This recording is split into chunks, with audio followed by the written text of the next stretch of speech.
How do fellas, Nige back here again, and today I've got another inbox review for you, and we are going to be looking at Great Wall Hobbies P-61. This one's the B. It's the last shot down in 1995, and this is the 148th one. Okay, now I've been after one of these kits for quite some time. They seem to go through stages where there's loads of them, and then there's none, and then there's loads of them, and then there's none. So when our suppliers got them in, I thought, I'm having that. I want one of these because I've wanted a P61 for ages. And the Hobby Boss one, it's only like got 60 odd parts if I remember rightly. It's a very, very simplified kit. So this one has got a lot more detail, some more parts, some photo etch and all that sort of stuff. So what I'll do, I'll put you on overhead and we'll get cracking. So as always, we'll start with the instruction manual. Okay. Now, I don't have many Great Wall Hobby kits, but what I have had, I've noticed they come very similar to this. So we get like the cover, okay. In there we have our sprue map, the decals and all that sort of stuff. And on the back we have got our colour calls out in Mr. Hobby colour, all right, and some warning stuff on there. Then we move into an A3 pull-out of the actual aircraft. So this one's Lady in the Dark from Iwo in spring 1945, and this one is the Spook, okay, from April 1945. All right, and again, both of these are overall blank. All right, and then we move into the actual instruction manual. So start off with the cockpit. Okay, so we've got the cockpit seat and the control yoke with some photo etch seat belts just there. Okay, which then goes on to the cockpit floor. So we've got the pilot's cockpit and the gunner's seat as well. Okay, we've then got the instrument panel, and by the looks of it, we have individual dials for the panel, so that would be interesting to be looking at. On to section 3, and now we start looking at the belly cannon. So this is going to be the is it underneath the floor? Okay, I believe that's underneath like the cockpit floor. We've then got the turret assembly, okay, and I don't know whether that's going to be, let's have a look. Yeah, I think that's the gunner's position. Let's have a look, see if it's mentions it on there. Okay, mentions it there, so I'm assuming that must be the same part. Okay, then we've got the forward fuselage, okay, with the sidewalls and the colours for it. Moving on to mounting the belly guns and the actual turret mechanism on there. Okay, moving on again to other bits and pieces for the actual cockpit. Okay, boarding ladders open and closed. We then got some more parts of the cockpit, the actual cockpit going in above the guns. We have another seat back here. So this was a 3-person aircraft. You had your pilot, your gunner, and your navigator, okay, or observer. We then move on to adding the wheels and the forward radar, okay. Again, adding the forward wheel, okay, the landing gear, okay. It says please install counterweight, so I'm hoping there's a counterweight in there. I didn't see anything, okay, but hopefully there may be something in there that we can actually use as a counterweight, or if not, somewhere to put it. Then we've got the fuselage and the turret guns going in. Before then we've got some odds and sods, some aerials added. The engines and the cowls, so you're going to have open and close cowls for the engine. The prop blade all as one, adding the wings with flaps, grills, air brakes and all that sort of stuff. Okay, the tail booms, okay, and the main wheel sections. Again, the opposite wing, the opposite boom. Before then, that all that gets added to the actual aircraft with the tail, then adding all the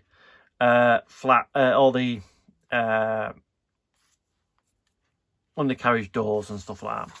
So fairly straightforward, or it looks fairly straightforward. So let's get into the plastic. So the first sprue, okay, we've pulled out is some of the cockpit parts, the main tail part. Okay, so the ribbon looks really nice on there. I don't know too much about this aircraft, so I don't know whether that's overdone or not. We have some nice tread pattern on the wheels, but again, that'll get lost, so you'll have to rescribe that.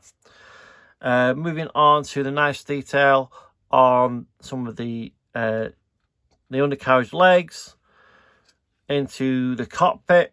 Okay, again, some nice crisp detail in there. Some of the bulkheads, okay, you can see some cables, some tubings, same with this bit here. And then we have the cockpit floor, or either it's the cockpit floor or it's the part where the actual gun's going. So it would be the bottom of the cockpit floor or the roof of the gun bay. And we have some more parts over here. This is sprue H, okay, so a different sprue to that one. And we can see the actual instrument panel just there.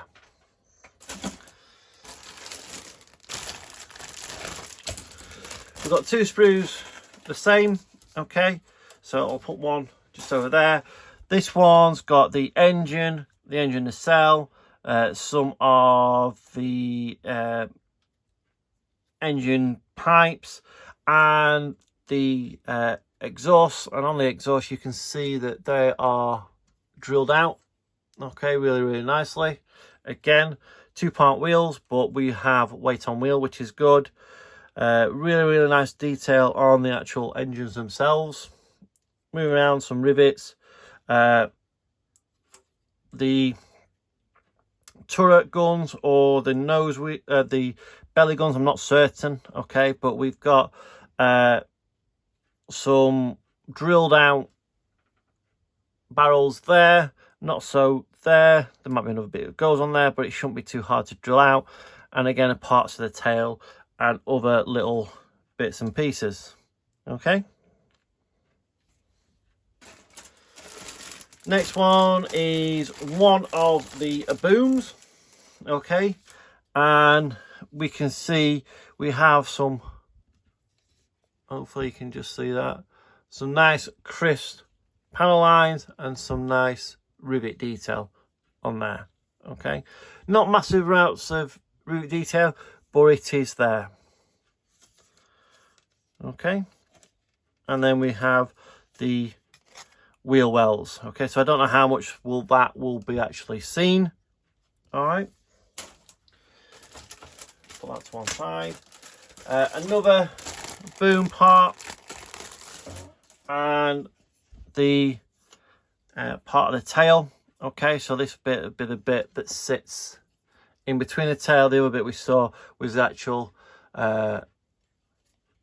control surfaces, and again, some nice crisp detail on there.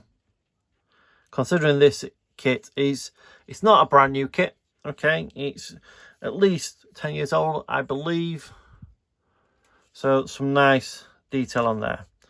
And we've even got some really nice detail on these bay doors, okay, with no injector pin marks on there, okay, so nothing we have to get rid of. Fuselage, okay, so the main fuselage,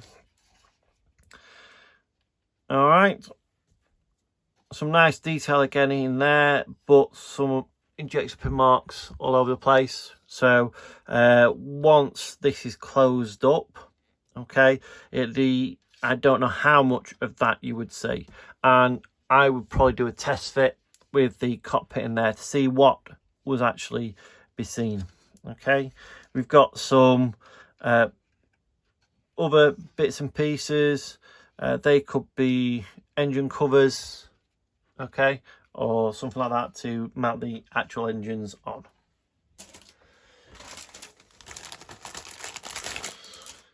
Two sprues here, okay, both exactly the same. Again, some nice detail, nice crisp detail all down where the air brakes sit in there.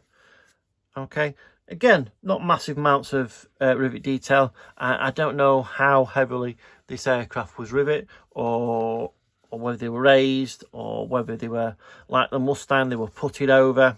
Okay, that I'll find out when I do all my research. So some nice detail all over.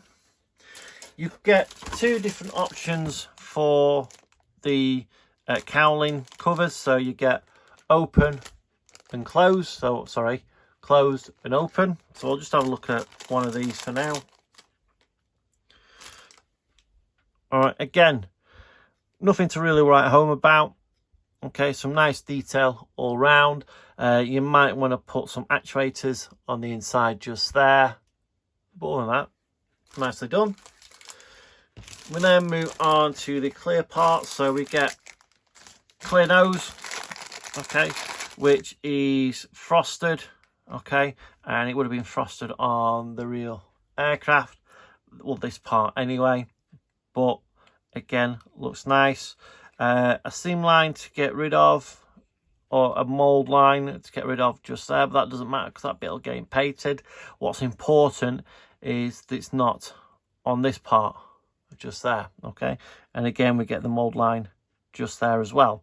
So really well thought out how they've done that, how they've got it all the way up to there, but not over the actual main part.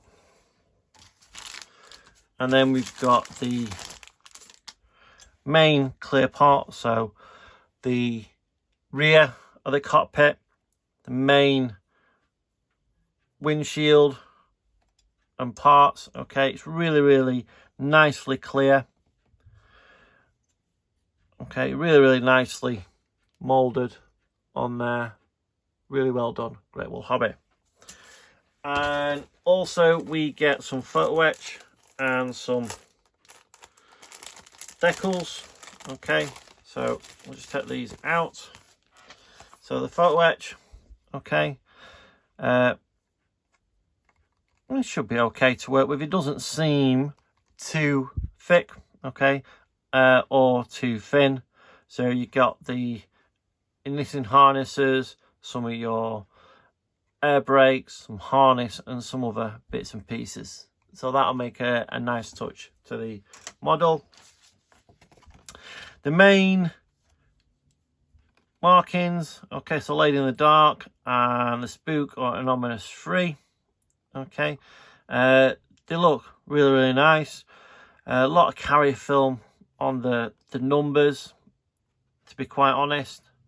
So you'd have to probably work quite hard, especially on this Lady in the Dark, which hopefully you might be able to, if we can just angle it right, maybe not. But there is quite a bit of carrier film around that. And then we've got the actual national markings and all the ones for the dials just down there.